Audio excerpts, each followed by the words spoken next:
Yeah, unresolved anger, and it could release all kind of toxins inside your body and cause health issues. So it's so important that as you go through your healing process, just always try to pray.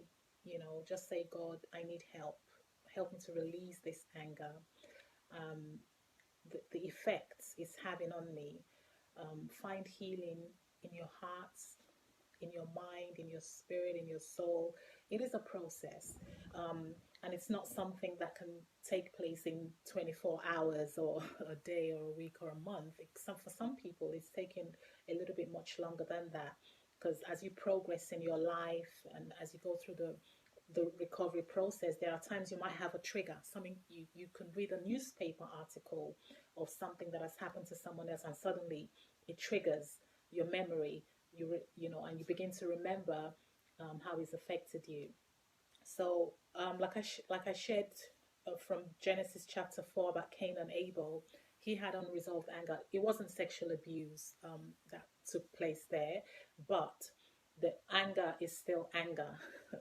That's one of the things we have to understand. And anger is a spiritual, emotional thing. You can't go to the doctor and say, "Look, doctor, I'm angry. I need a medication."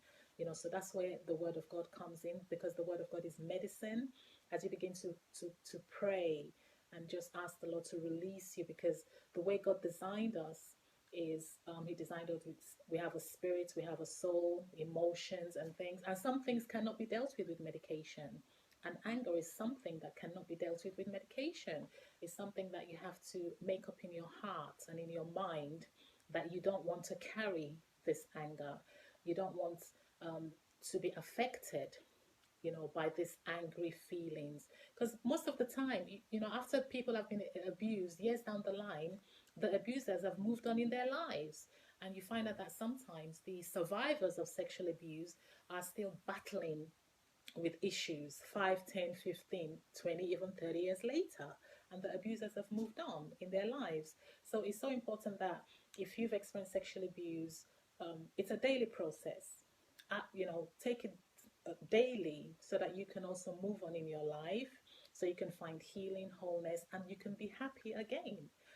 For me, it's taken a long time. It took a long time because I wasn't able to share it with anyone.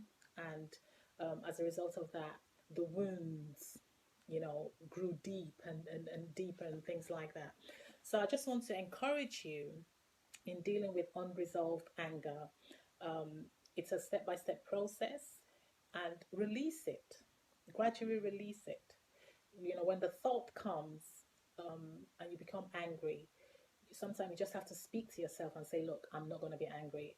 I release this anger. I choose to forgive you."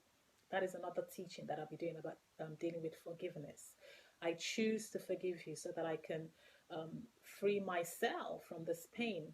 Because forgiveness, when you forgive the person, you're actually freeing yourself.